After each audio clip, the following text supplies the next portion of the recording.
Prestige worldwide. Wide. Prestige worldwide.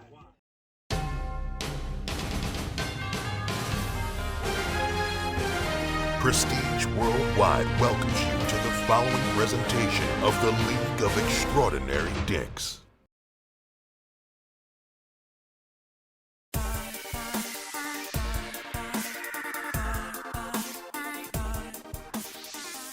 Welcome back to the L.E.D podcast, here for a Week 13 preview. Joined again by our usual guest, Drew. How's it going, buddy? How was Thanksgiving? Hate the driving, but love seeing family. Yeah, that's good. I was telling you before the show, this the first year I got to actually enjoy Thanksgiving since I got promoted. So I did Thanksgiving with my mom on Thursday. Then I went to see my grandparents on Saturday, or that Friday actually. And so I wake up that morning, and I'm going to pack my stuff up to go. And as I look into my just overnight bag, I see this blue envelope in there, and I realize that's my Christmas money from the last time I went to my grandparents. I hadn't gone anywhere since then, and there was $700 in it, but that was given to me and Sarah. Come on, it's a good treat. Yeah, it's a good treat to see. I found $20 in my pocket before, or maybe $1 before, but never $700. No, that's good. So I took it and I bought a PlayStation 5 with it. It's a glorious thing to have. With my half. Sarah got her half. It's a glorious thing to have. It's a lot better than your puny Xbox you used to play on. Yeah. Listen, I'm not upset with my Xbox. I felt like it was time. Over 20 years on the Xbox, I think it was time to go back home to the PlayStation, what I grew up on. So I'm excited to jump into things like God of War. I've never played any of the God of War games because I've been on Xbox, and I'm playing the Spider-Man 2 game now that came with it. So just new stuff I want to try out. It's a glorious entertainment that you'll never go back and once you switch back over. Now, is that what you guys played on? Like when you and Zano were streaming back in the day, you played on PlayStation or you do PC? But I played on Xbox, but I always preferred PlayStation. But the Xbox was given to me, so that's what I used. I hear you. Well, we'll see how it goes. I just thought that was the highlight of my, I don't say the highlight of my Thanksgiving, but it was definitely a nice little bonus. So let's jump into business here. We'll go over the Week 12 scores. So Carolina Rain took down Peniel Cornflakes 122-105. Fourth and Schlong beat the One-Eyed Monsters 114-98. Chicken Little Flea Flicker with a big win, 136-95 over Steel City. Joe with a squeaker, 131-129. There's almost a Monday Night Miracle in that game. I needed Grizzly Adam Beards. I wanted Joe to lose, as bad as I hate to say it. I want a first round bye. Yeah, you needed some help if you need from Joe. Mm-hmm. The Grizzly Adam Beards took down the Happy Little TDs in a pretty big and substantial game, 122-112. And finally, in another big-time division matchup, the Peeping Tomlinsons won 112-95 over Hugh Hefner. A lot of big-time implications from those scores. A lot of movement in the standings as we get closer and closer to the playoffs. Oh, yeah. Before we dive in, I meant to ask you how's your Panther firing? You like it? Love it? I can't sit here and stomach watching any more football of that level. I mean, it was just terrible. I think it sets a bad precedent for David Tepper to fire two coaches back to back in the middle of the season, and with the lack of patience he has. But I mean, what else is he supposed to do? I mean, you gave up a haul to go get Bryce Young, trade away DJ Moore. Bryce is not living up to his potential right now, or what his expectations were. And honestly, I don't think Frank Wright was put drunk calling plays to give Bryce Young a chance. I think he was just dealing with what he could do. That's all I think. But offensive line is terrible. We have no wide receivers, no help for Bryce Young. Absolutely no help. And it's bad when I think I'm either a couple months older or a couple months younger than Adam Thielen. And he's the best player we have on offense right now. So I think it was time to move on, but I know the fallout from it is not going to look good for other potential head coaches. Yeah. I'm intrigued. I saw Greg Olson's kind of wanting it, so I'm intrigued by that. Yeah, and I mean, I don't think Greg's going to get it. I think Greg is very good at what he does now with Fox. I'm interested to see what's going to happen when Tom Brady steps in the booth. But as far as the head coach thing goes, Greg was always very. It was like having another coach at tight end when he played because his clock management was so good. And he was not afraid to get into a referee's ear either. So he knows the rule book and clock management, which is always a good thing. And I think there's coaches in the league right now that don't have good clock management. So we'll see. Oh yeah. But on to week 12. Yeah, big win for Sarah. Big win for Kellen. Keeping the playoff hopes alive. Sarah can win off a couple more wins. That division record is going to be nice for her. So yeah, that's a good time to drop this real quick. So before we jump into the week 13 matchups, here's the current rundown and what Drew is referencing by Sarah being a sneaky factor this late in the season. Carolina Rain in first, Dirty Skippies in second.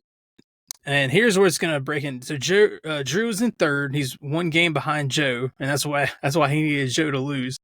But Drew was able to pick up the win this week, which bring his division record to 2-2. Peeping Tomlinson's got the win. Brendan is a game behind Drew. Brendan beat Russ, which was big, so it knocked Russ from third to fifth. And then Kellen picked up a good division win over Jeff to put him in that last playoff spot at number 6. But what Drew's referencing is Sarah went from 9th up until 7th, and she's knocking on the door. And if you look at her remaining schedule, it's pretty favorable for Sarah. So she's been quiet all year, but those division wins are going to she's looking to cash in on those. No, yeah. Say it's looking. I mean, she still got Shaq and Jeff or Joe to go through. So, but pull off one win, who knows? Who knows what happens? Yeah, and what's good for her is that currently the last 3 teams in the playoffs are all in the Lodge division. They all have to play each other. They all need wins, but not everyone's going to win. So someone's going to take a couple L's, and I mean that could be her opportunity to slide in. If she, for her, she's caught Joe on a big bye this week. Joe's got Josh Allen out, which is a big player for him. It doesn't look like Kenneth Walker's going to play. So if she can take advantage of this and maybe squeak one by Joe and then have Matt on the last week, I mean that would be huge for her, and then it'd put her easily in the playoffs. No, this is when fantasy gets spicy. Yeah, it is. I mean that's where these division records come into play, and I like it a lot. Makes it exciting. I don't know of anything of the injury report besides Jonathan Taylor. Yeah, that'll be a good time to go to the injury report here. So yeah, you're right. Jonathan Taylor going to be getting surgery on his thumb, expected to miss at least 2 weeks is what the Colts are hoping for. That's obviously a big blow for Zano because he might be essentially out for the season for Zano at this point. Amari Cooper was another big name. He left the game with a rib injury. The x-rays are negative at this point. Chris Olave also left the game with a concussion, as well as Rashid Shaheed for the Saints. So both Saints wide receivers out with injuries as well. Their status is unknown. And then, as I just mentioned, Kenneth Walker, he's got a game this Thursday, but he also did not practice for the second time this week. So trending towards being out, which will be a big blow. Yeah. You got to have your players if you want to win. you draft him for that reason. So, I I benefited from my boy Kyron getting off IR this past week. So yeah, I mean, what a performance. Oh, yes, and we will dive right into that here shortly. But one other thing to note is the Vikings. Let's see, teams on a bye this week are the Bills, Ravens, Vikings, Bears, Raiders, and Giants. So there are a lot of really good players on there. It's going to be interesting. All right. So there's your injury report for this week. Yeah, let's talk about let's take a second and talk about some of the games from Week 12. We're going to preview all the Week 13 games, but there were some big performances in Week 12, and let's start with the return of Kyron Williams. I mean, it has definitely changed the way I'm looking at the playoffs now. Now that Kyron's back to that production, so that's your guy. Your patience paid off. I mean, let's talk about what you saw. I did not expect that outburst. Let's just put that out there. But I mean, if he's going to be the focal point for the Rams offense, then I'm down for it. Not much I could say. I mean, he him and Miami's D single-handedly carried my team this week. So, I mean, luckily I caught Bowen's team kind of slip besides Jalen Hurts throwing a huge game in there. But yeah, I mean, I'm excited for what my team looks like. I did the Cardinals sin last week too, and I said I'm not changing my roster, and I put Charbonnet in over Waddle, and that backfired. But it was good. I'm glad I got past Bowen because he scares me. His team still scares me, and yeah, I was glad to sneak by that win. Yeah, you're not out of the water yet with Bowen, with him being a bubble team right now and definitely threatening. Listen, if Kyron is going to get this kind of production going forward, I don't think any team in the playoffs is safe. That includes myself. That includes Joe. We're the only two teams that clinched at this point. But as good seasons we have, that particular lineup is scary. And I said this last week with Brendan. At the time, I said I would rather play your lineup than Brendan. Mm-hmm. But if Kyron Williams is back and you put Jalen Waddle in there, yeah, you guys put fuel in the fire for my team. Let's just put it that way. We sure did, and they definitely responded. I mean, yeah, that's tough. And continuing off our trade that we made, Mike Evans continues to put up great numbers for you. Yep, 2 touchdowns. Yeah, Baker. Excellent. Baker's worrying me. He got hurt, but they're saying his ankle injury isn't serious, so I'm assuming he's going to play, which helps his production still. So, look, if you give Baker the offseason to learn an offense, he's not bad. If you don't trade for him in the middle of training camp, then expect him to be a savior. Yeah. Just a dumpster fire here in Carolina. But move on to Joe and Matt. I think that was game of the week by far, clearly. And easily game of the week. Josh Allen, that game carried Joe to victory, and I thought Matt was going to pull off the Monday or Sunday night miracle on that one too. Yeah, so when I thought about this, I think Joe randomly started attacking me on Facebook this week, coming after Commissioner Luck, right? And it's completely out of nowhere. And now he calls collusion a lot, but this was like he was trying to make a point. I felt like he was trying to make a point this week. And my only thought was, where is this coming from? I think he was just mad that the Eagles beat the Bills in such a fashion. That's the only thing I can think of to justify the way he was acting. The one thing I didn't understand about that game is you got 20 seconds in a timeout. Why not let Josh Allen sling it a couple times? Get down there, get in field goal range or something. He was having a hell of a game. Throw him 340 yards passing. He actually did not have a passing touchdown, but I mean he was still slinging it all day. Yeah, I think what do you like 2 rushing touchdowns and like 100 yards, 81 yards rushing, and then 339 yards passing. I mean, what a game! Yeah, great game. As previously mentioned, Amari Cooper left early, so fortunately for Joe, that didn't end up hindering him. I mean, Matt's team performed pretty well as well. I mean, the return of Bijan Robinson finally. We've been waiting for that game all season long. Zay Flowers did. This is where I got excited because I was watching this game, and when Zay Flowers scored, Matt was down 3 points after that, and I was like, "Let's do it, Matt. Let's do it, baby." The Chargers get the ball back. They get a sack, so he cuts it within 2, and I was like, "Throw the pick. I was really hoping they would get the pick, but that's where it decided, or excuse me, where it ended. So very close game for Matt, and Matt needed that one. Matt needs that one. He also needs to get at least one, if he preferably 2, but he needs to get at least one as the season ends to avoid that first round bye in the Princess Cup. Just think if Olave didn't get that concussion either in the third quarter. Yeah, I'm sure he would have got a couple yards and catches. So yeah, he had 9 targets on the day, 7 receptions for 114 yards. So they were definitely looking his way. So that could have been a difference, but 15 or just shy of 15 points was respectful. Kept him in it. Just needed a little more. Maybe if Trevor Lawrence didn't throw an interception. Yeah. So many little particles you can throw in there and be like, if he did this, if he did that, But I'm going to move on to your game now. Your running backs finally showed up. Yes. Josh Jacobs bursted on the scene again, so I'm sure that was appealing to you. Oh, yeah. Well, he got most of it on one run.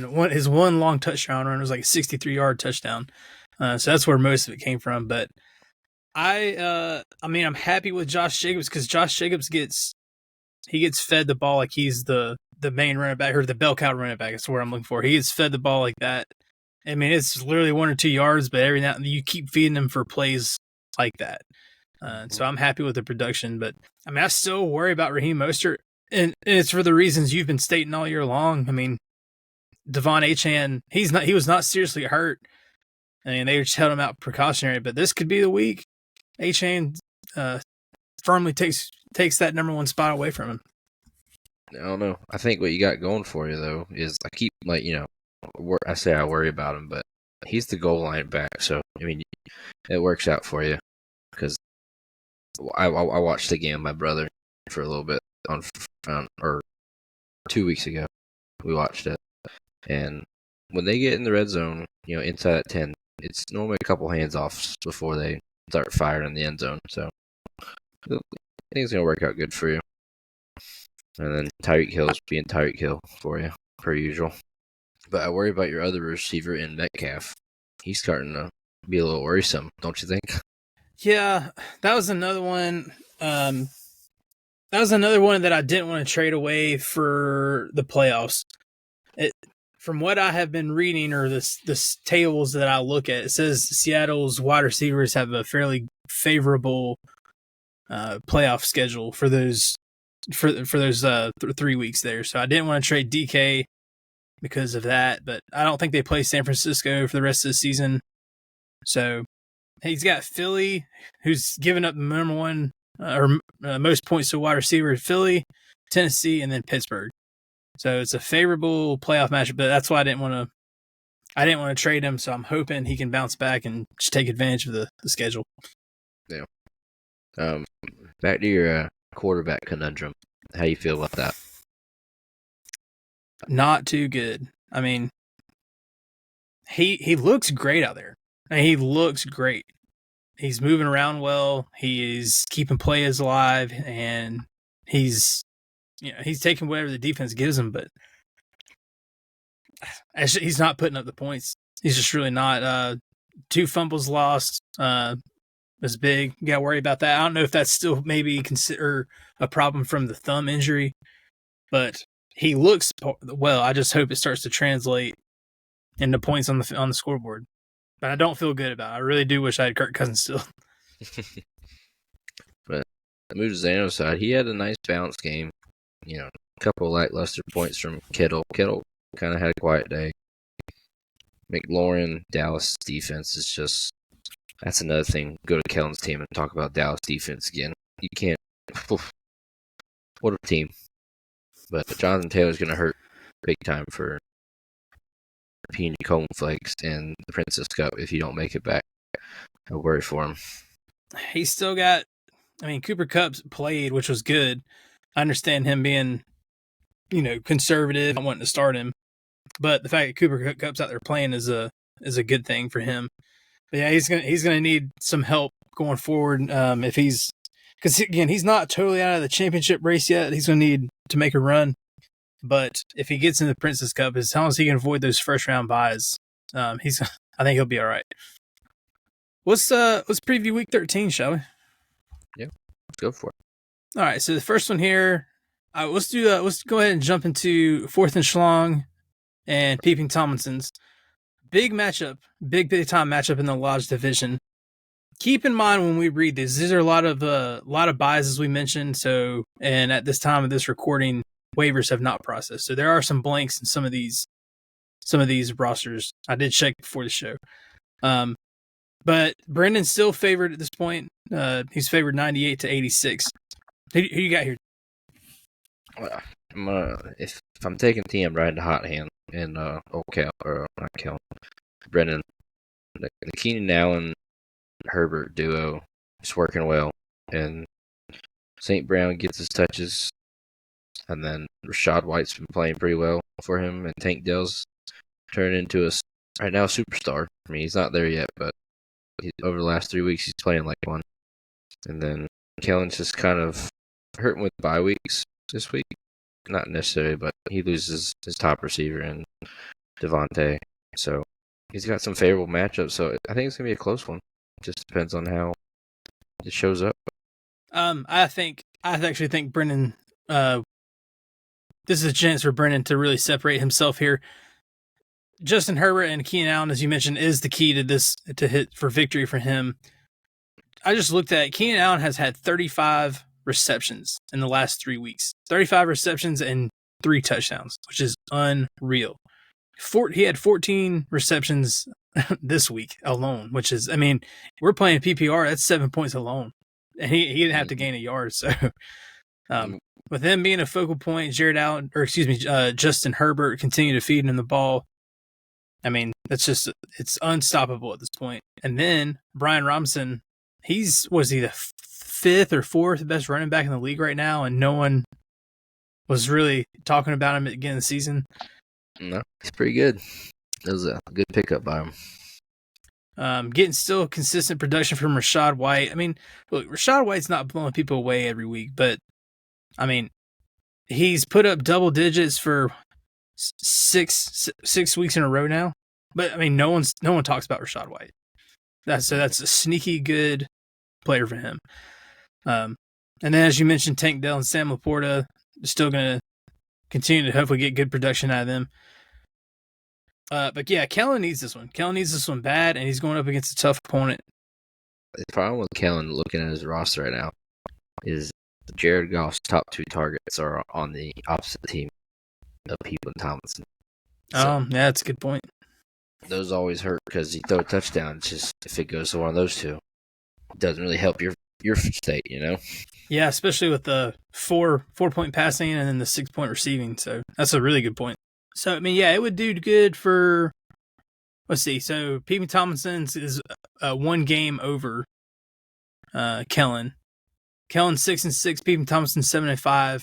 Peeping Tomlinson's with a 3-1 division record, 4th and Schlong with a 2-2. So, that would bring them to dead even at that point. If Kellen's able to win, that would bring it dead even. But I think Brendan might have him on points at this point. But he definitely needs a win there for sure. It's a big game because if he loses, Sarah wins. Mm-hmm. Sarah's sliding right up in there. Yeah, and like I said, as we mentioned, Sarah's got a pretty favorable schedule, and that includes Joe. I mean, I know Joe's a tough opponent right now, but she just caught him at a good time. So, yeah, big playoff implications this game. It's just it's gonna be a big.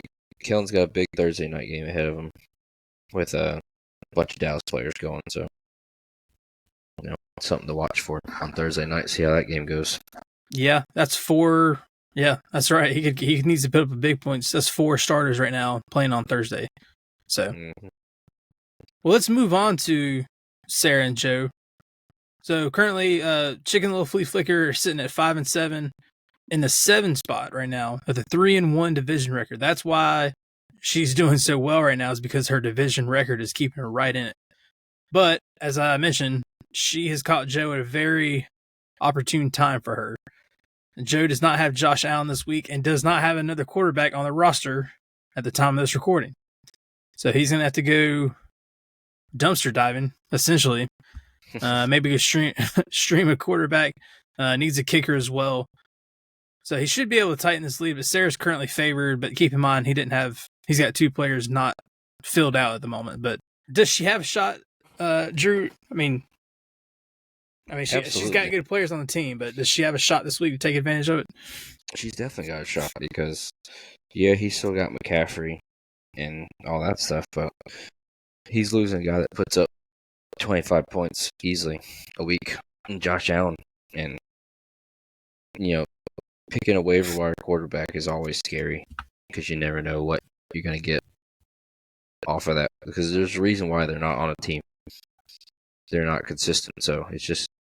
And was you previously mentioned, CJ Stroud is playing well, but Nico Collins, you mentioned Tank Dell.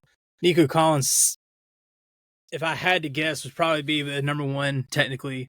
CJ Stroud's just doing a very good job of spreading the ball around. So 1 week it's Nico, 1 week it's Noah Brown, 1 week it's Tank Dell. So, I mean, at this point, I think Nico is probably the main recipient, but I mean, that stack has been doing very, very well for her.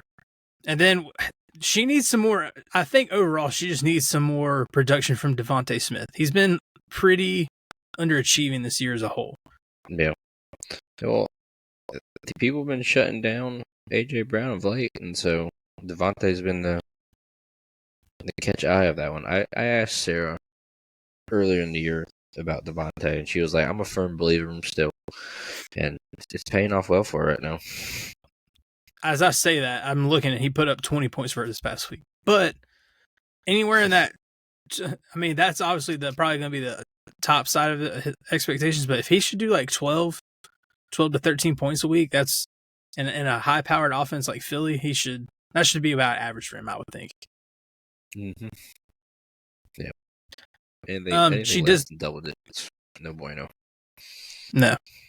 She does not have James Cook this week, as with the Bills out, so she's gonna sub in A.J. Dillon, who is serviceable. I mean, he's not blowing you away with numbers, but 9 points, 8 points, 8 points. I mean, if she can get pretty good production with Aaron Jones still nursing his injury, that could work very well in her favor. And then we just expect good things from Travis Kelce every week. Yeah, you could see this being a game where old Swifty wants to show up too. And when right. Swifty shows up, how Kelsey's lights turned on. So seriously, it'll be Sunday night under the lights. Shows up. Mahomes' first game in Lambeau this week. So wow, it'll be interesting. One other thing I just noticed here: Dallas Goedert is not certain to start this week. He's trying to play this week, but that could be something to keep an eye on as well. He doesn't, because Joe does not have a backup tight end that's playing this week. He does have Michael Mayer from the Raiders on his bench, but the Raiders are trying to buy as well, so he may have to go fishing for a tight end as well. So Joe's got some work to do tonight and the rest of this week if he wants to really lock up that first round bye. I like Sarah to win that matchup. Surprisingly, I know he's got McCaffrey, but he can only put up so much, right? I was hoping you would say Joe because I wanted to take Sarah. But honestly, since Joe came after me this week, and I'm just going to take Sarah just because I'm pulling for it. I'm pulling for it. Moving on to the next one, going to go to the team sports division. Peanut Cornflakes and Happy Little TDs. We got Bowen sitting at 5-7, the Happy Little TDs. 5-7 and 1-3 for a division record. Bowen is currently sitting in 8th, but still very much in this race, very much so. Zano's sitting in 9th right now, and as we mentioned earlier, not eliminated from the championship bracket, but he's going to need to make a run now. if he's A going to lot do of it, help. and a lot of help. Yes, I mean, who do you think here? These teams on paper look pretty close as far as record wise, but obviously Zano dealing with some injuries as we previously discussed. Yeah, he's losing Lamar this week, so big play potential with Jonathan Taylor getting hurt, and then the high power offense of CeeDee Lamb and AJ. I do like Bowen to win here. Kind of surprised he put Thielen in over, or Hubbard in over Thielen, which kind of surprised me because I'm a Tampa fan and our run D's a lot better than our passing defense, so kind of surprises me there. But Trey McBride's been a bright spot for Bowen. Oh yeah. Well, I wanted to try to trade. I was trying to before the trade deadline. I wanted to try to make a trade for a quarterback, and I was going to offer him a tight end. And then Trey McBride proceeded to like absolutely blow up, and has been for weeks. So it's going to be kind of hard to talk him out of that at that point. So Who knows?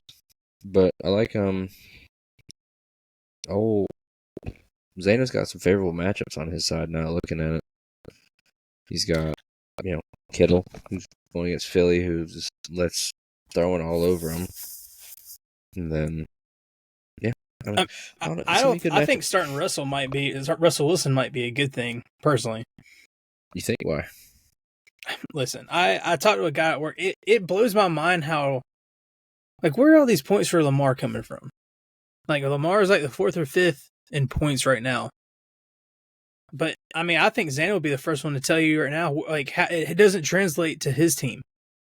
I don't know if he gets them all in one game, but Lamar has such a outcome of, he can put up 40 points and then he could put up 8. And it's just very frustrating. At least with things seem to be going in the right direction with Denver and Russell Wilson right now. So I think I would play the more consistent hand in Russell Wilson right now. Yeah. Well, I guess it doesn't really help his cause that Baltimore's on a bye, so he's kind of forced to play that one. I just don't think it's that bad a particular situation. Then that's all. No, I guess that's all I'm saying. No, but got Cooper Kupp back. Alvin Kamara needs some production from Joe Mixon. Joe Mixon only put up 7 points last week.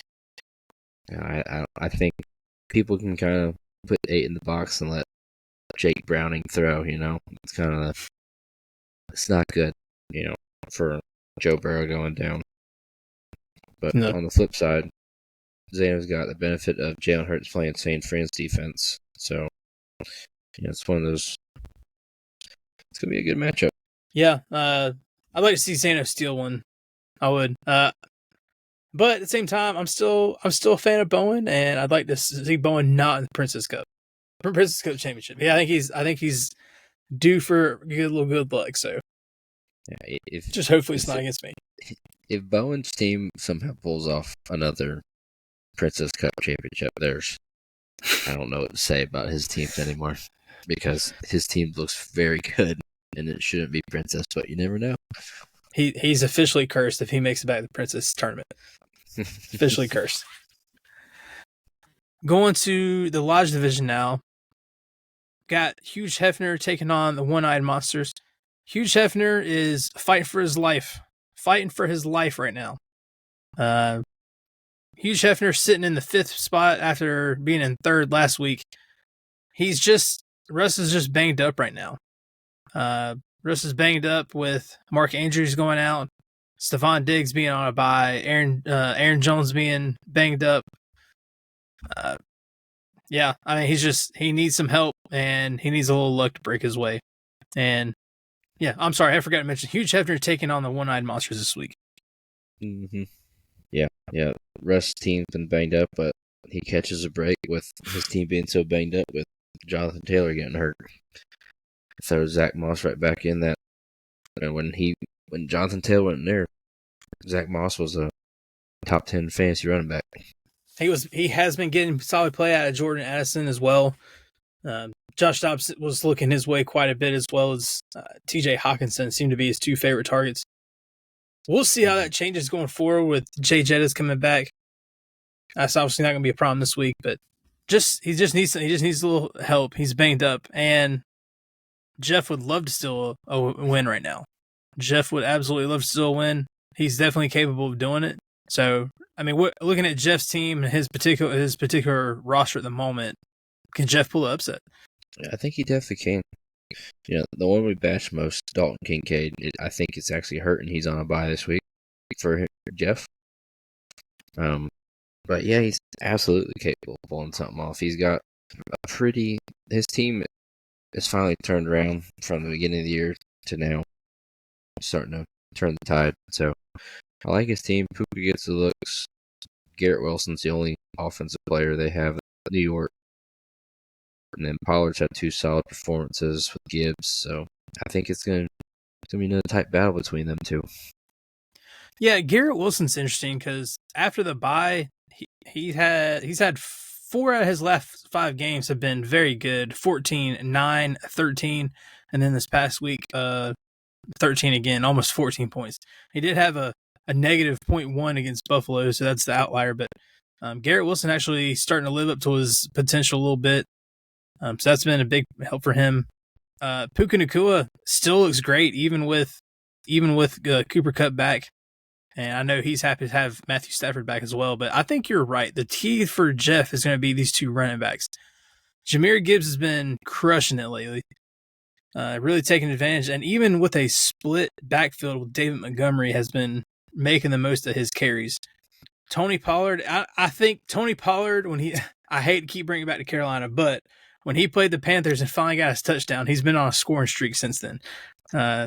So I guess that's all he needed was a get right game. Mm-hmm. That's almost, when fantasy stars, they get the get right game, and then all of a sudden it just clicks, and they're like, all right, we figured it out. Let's roll now.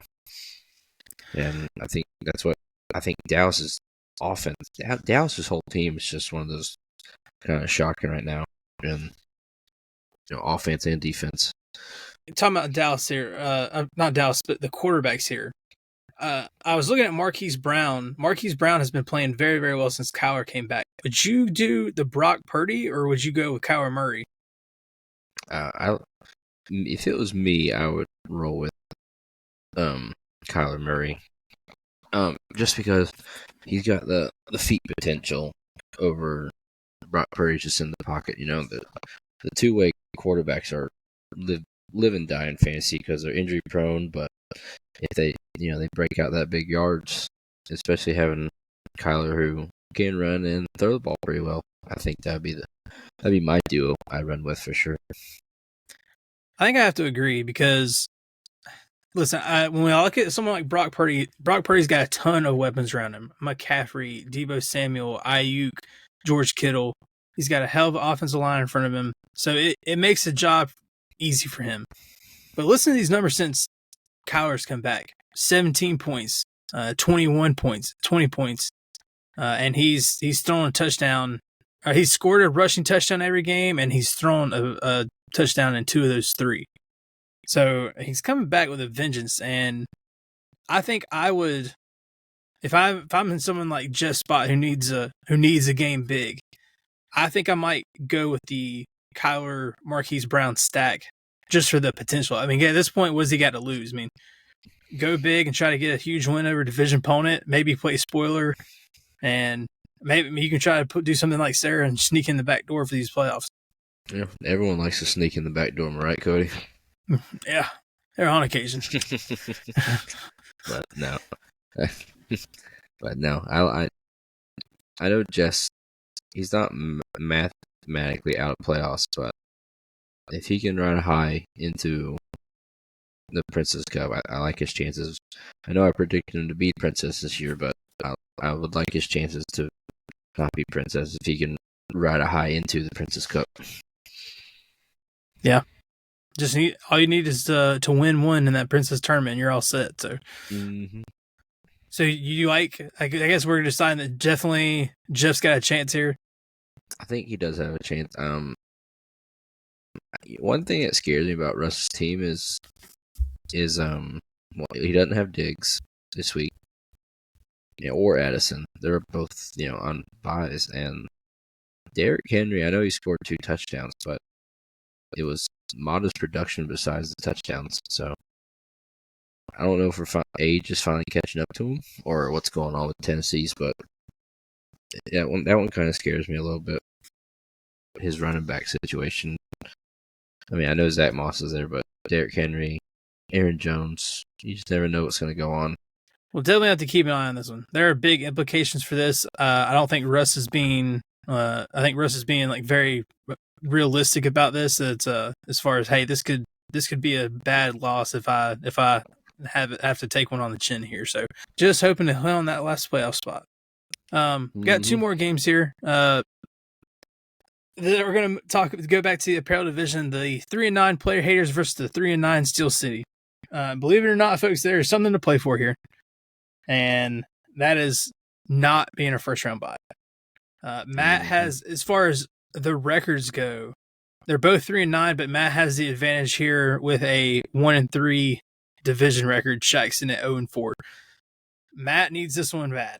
Matt needs this one very bad, and he needs Russ to take care of Jeff so that he can put Jeff behind him and put both Shaq and Jeff in the driver's seat for those first round buys. Yeah. What a team to go against for Shaq to try to clinch something, you know? Mm-hmm. His running backs are deadly, which he catches Saquon on a bye.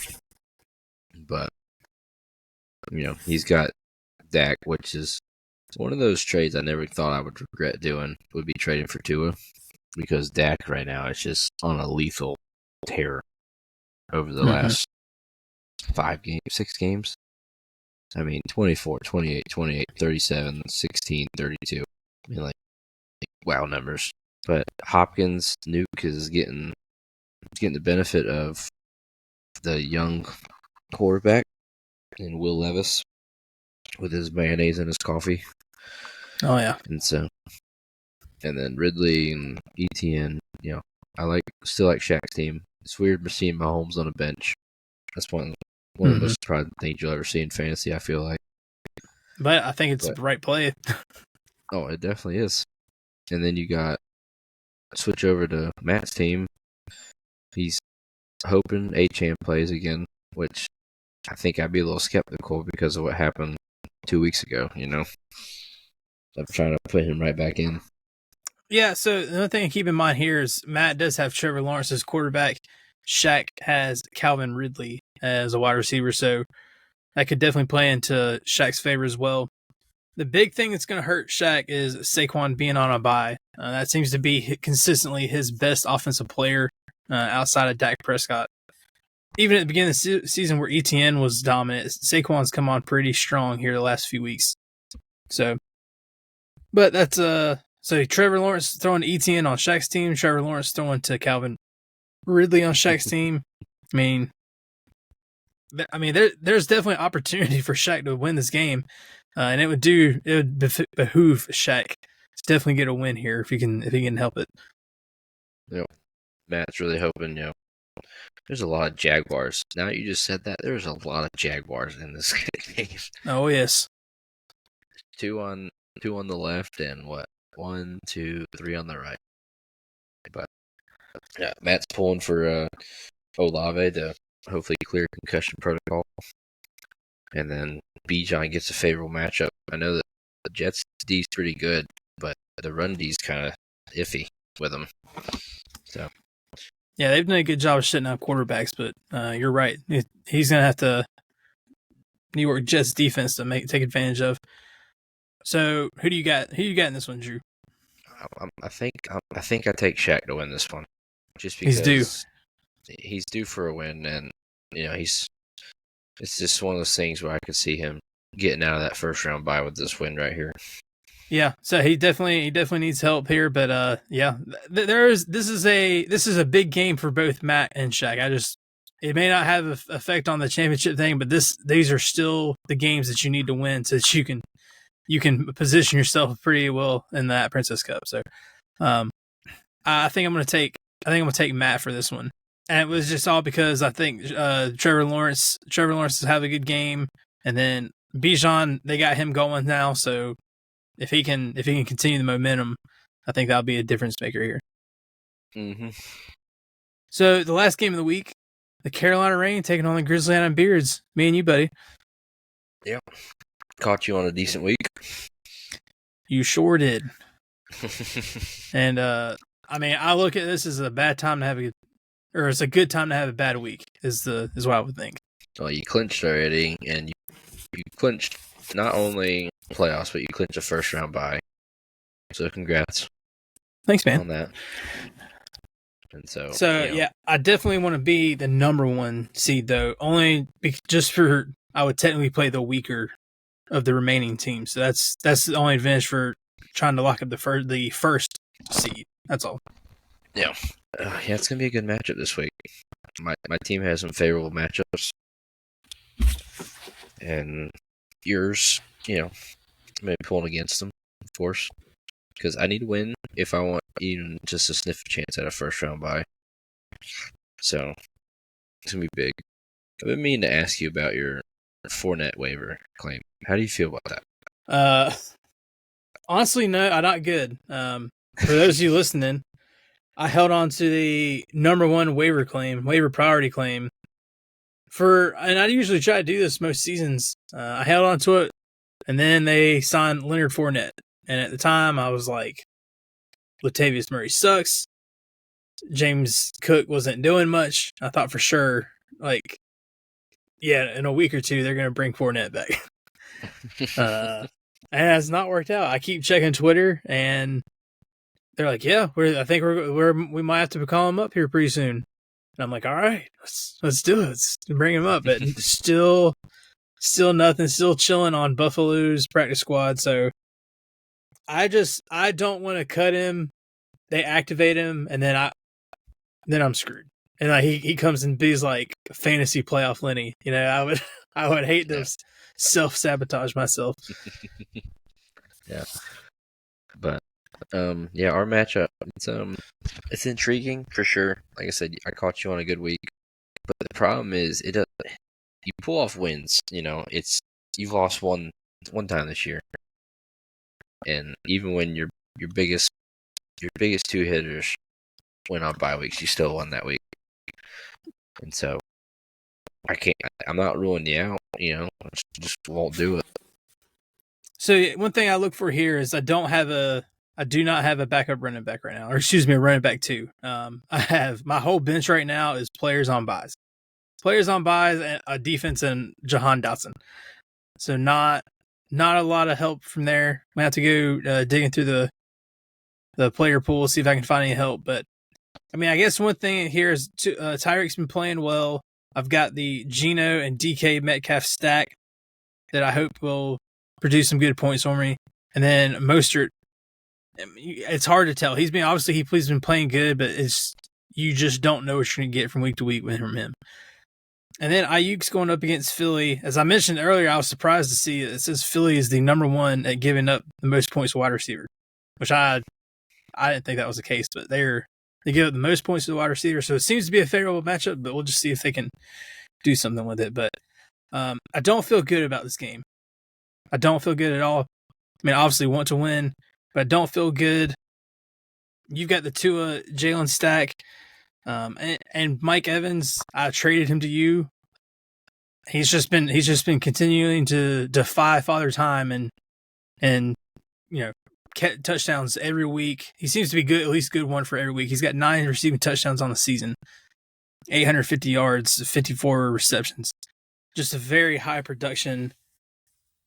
I think if I have a chance here, maybe if Jamar doesn't put up good numbers. But the one thing on this offense your team that scares me the most is your running backs. Austin Eckler and Kyron Williams. And those are 2 players that can each put up 30 points. 60 points between the 2 of them. They could do it. So like I said, looking at Yahoo Fantasy matchups, the only one that's in a negative game this week is Mike Evans against Carolina. But last time Mike Evans played Carolina, we all know how that went. Saved you from being princess. That's right. And so, Dalton Schultz gets the weakest, and he had a terrible performance last week. 1 catch, 2 yards. But he gets Denver, who allows the most fantasy points to tight ends. I didn't think I would get Likely from waivers last week. Kind of pretty low-key excited for that waiver claim because I definitely thought Russ was going to burn his waiver claim on that one since Andrews went out. But I liked how Lamar looked at him, so I don't like picking myself against anybody, but I do like myself to beat you this week, even though I do too. I hope I lose. Even though I hope I lose, because if I see in the playoffs, it's always hard to beat a team 3 times. So, it's going to be a good matchup for sure. I'm intrigued by Thursday night because you do have DK and Geno going. So, I don't like seeing quarterbacks go early because it always puts me in a fearful mind of doubt watching that Thursday night game if they're doing good or not. So, well, I didn't know until you just said it. I'm just going to take your word for it. I guess I did lock up the first round bye, didn't I? mm-hmm. I knew I'd locked up the division. That's why I posted it today, but I didn't know I locked up the first round bye. So, yeah, I mean, if I'm gonna lose, this is the time to do it. Where you need this game more than I do, but if I win, great. But I still have a tough matchup in week 14 against Bowen, who's scrapping for his life too. So, I think you'll take it this week. I hope to win. I'm going to go easy on you, but I hope to win. And but I think that's going to be too much to overcome this week. So, but like I said, we'll see. Fantasy is never, a guarantee. So no particular or no fun games this week. I've honestly thought with a lot going on in these LED standings, that would be enough fun to talk about, and it was a lot of good potential matchup players fighting for different things at this point. But these games are meaningful, and I thought that was a good time to discuss just the standings. So now that we've reviewed these games, which one did you have for a game of the week? So I'm gonna go. It's a tough one. I want to say Kellen and Brendan as mine because Kellen. Well, it's not like necessarily a lose and you're out game for Kellen, but it's a lose and you gotta hope and pray for next week. Right. And so I'm gonna go Kellen just for championship playoffs standards. Kellen versus Brendan because that division's still a toss-up. No one's clinched it, and it won't get clinched until next week, unless Brendan wins possibly this week. Yeah, that's where I was going to go as well. 4th and Schlong taking on Peeping Tomlinsons. Brendan's currently sitting in 4th, and Kellen's in 6th. And a lot riding on this game. Russ has a lot right on this game, but Russ has got to take care of business as well. And we discussed that's not going to be a easy give me this week. So I'm also going to go this particular game. If Kellen can pull this off, he would cause a lot of chaos in the bottom half of that. So hope Brendan brings his A game and tries to close this thing out for him. So I'm excited for this week. If I had to pick another game of the week, since we kind of both went for the same one, it's going to go the exact opposite in the apparel division to Russ because Russ is on a losing streak and it needs a win. So that's Lodge still. So that's still the same division, and that's why Russ needs this one because Russ is still very much in play to win the division. So is Brendan and Kellen, but they all got to beat each other up right now. So, and next week Russ has to play Kellen. So that'll be big time for both of them. That one could be a win and get in game. Yeah. And playoffs start next week for him. Yep. So it's gonna be intriguing. Well, cool. Very exciting matchups this week, and yeah, can't wait for it, buddy. I'm excited. Good luck to you this week, but not too much good luck. Exactly. Same to you. Hopefully I beat you. All right, buddy. Appreciate you. Thank y'all for listening, and we'll catch you next time. See y'all. Peace.